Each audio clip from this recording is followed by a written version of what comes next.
PepTest allows you to identify pepsin in a clinical sample quickly and easy. Use an automated pipette to transfer 0.5 millilitres of 0.01 molar citric acid from the bottle provided and add it to the 30 millilitre universal collection tube. Collection tubes should be leak-proof and preferably with a screw top lid. They should also be suitable for postal delivery. Ask the patient to clear their throat with a cough and spit the resultant saliva sample into a PepTest collection tube. You should collect approximately 1 millilitre at the recommended collection time. Mix the sample with the citric acid by swirling the tube. Store in a fridge, not a freezer, if not tested immediately. Test within 7 days using PepTest. Preparing the sample. Centrifuge the sample at 4000 RPM for 5 minutes.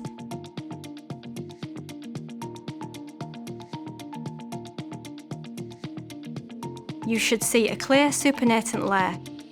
If not, centrifuge the sample again. Use an automated pipette to draw up 240 microlitres from the migration buffer solution provided and transfer to a suitable tube not provided. Use an automated pipette to draw up 80 microlitres from the surface layer of the centrifuge sample. Transfer this 80 microlitre sample to the tube containing the previously dispensed 240 microlitres of the migration buffer solution. Mix this sample with a vortex mixer for 10 seconds. Using the PepTest device. Remove the PepTest device from its foil packaging and place on a level surface with the viewing window upwards. Take care not to touch the window. Using an automated pipette, draw up 80 microlitres of the mixed sample prepared in previous step and apply it to the circular well of the PepTest device.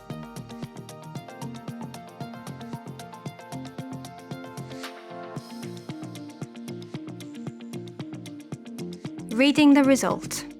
The results will appear within 5 to 15 minutes. Ignore changes after 15 minutes. Negative.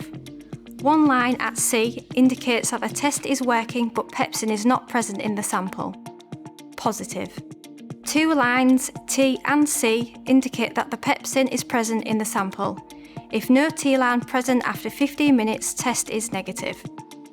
Invalid. If no lines appear, the test is invalid.